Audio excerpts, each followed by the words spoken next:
7's on your side with the COVID-19 vaccinations that will start tomorrow at certain CVS stores. In Virginia, only people 65 and older are eligible. And in Maryland, the CVS shots are going to seniors and a few other priority groups such as teachers. Here's ABC 7's Heather Graff with what you need to know. At this CVS pharmacy in Alexandria, signs on the door say the COVID-19 vaccine is not currently available. But that will soon change because it's one of 36 CVS stores in Virginia that will start administering the shot on Friday, along with 18 CVS stores in Maryland. I had heard that they were going to have the vaccinations here, and I wanted to make an appointment. 66-year-old Anne Marie showed up here Thursday morning, hoping to get more information from the staff. And what did they tell you in the store? That I needed to go online, but I'm offline, so they gave me a phone number to call. Unfortunately for Anne Marie, the CVS appointments available this week are already booked up in Virginia and in Maryland. And we found even those who do have internet and computer access have had trouble with the registration process, many sharing their frustrations on social media, with one person tweeting, "We have a better chance at scoring a PlayStation 5," and another writing, "It took me 2 hours to get on the site," saying she successfully scheduled the first dose, but not the second. I would be thrilled if I got it this month. This video from CVS shows the setup inside their stores. And while the pharmacy chain has extensive experience in flu shot distribution, a company spokesperson acknowledged high demand for the COVID-19 vaccine is outweighing the current supply.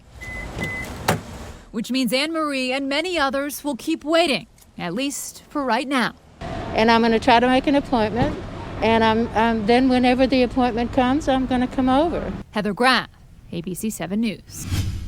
Tonight, we are learning more about Capitol Police Officer Eugene Goodman, seen here warning Senator Mitt Romney of the approaching mob on January 6th in recently shared video from the impeachment trial. Since then, Goodman has been promoted and is likely to receive a Congressional Gold Medal.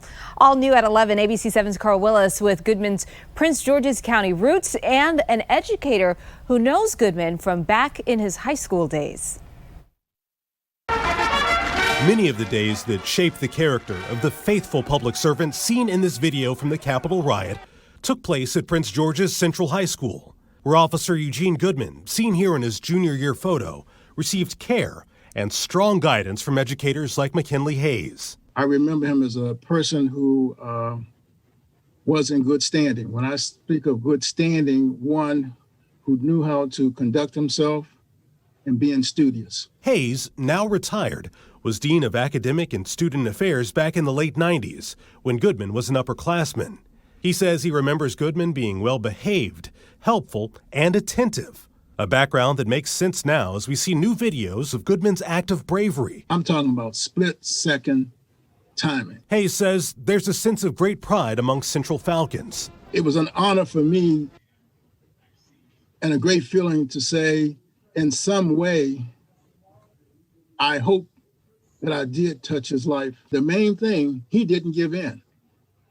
He was determined in terms of what it is best for our country. It's his goal now to have Goodman return to his alma mater and tell his story to the students.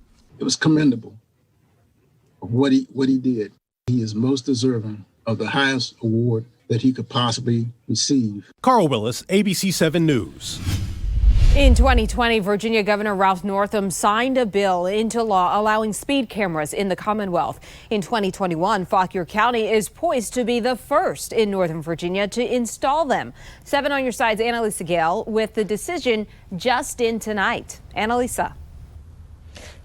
Michelle, here in Northern Virginia, we saw several reminders to slow down as we approach Gunston Middle School and this crossing zone. Fauquier County now has to decide when and where to install those speed cameras. This is a local ordinance that serves as enabling legislation for the Sheriff's Office. Following a quick public hearing, thank you for the opportunity to comment. Fauquier County board members approved an ordinance that will allow for speed cameras to be added to school crossing zones. The fine will be $100 and the enforcement hours will be set 30 minutes before school start and continue until after the end of normal hours. All those in favor signify by saying aye. Aye. Opposed?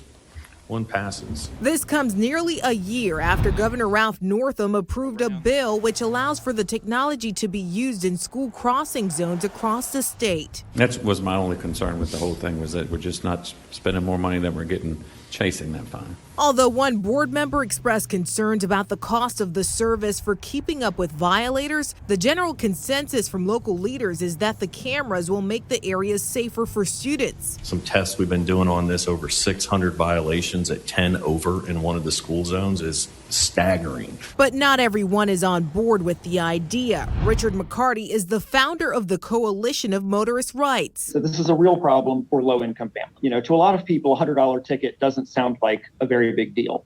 But it can quickly become a big deal, and they can even lose their car. What do you say to people who say the issue is you should just not be speeding? No one should ever speed. That's fantastic. But that's not the real one. Things do happen. Signs will have to be clearly posted within 1,000 feet of school crossing zones where speed cameras are installed. And just hours ago, Fauquier schools announced that they're going to allow pre-K to second graders to go back to in-person learning for at least 4 days. We know that the sheriff's office is expected to release a statement to provide more information on the ordinance tomorrow. I spoke to them just a few hours ago as well.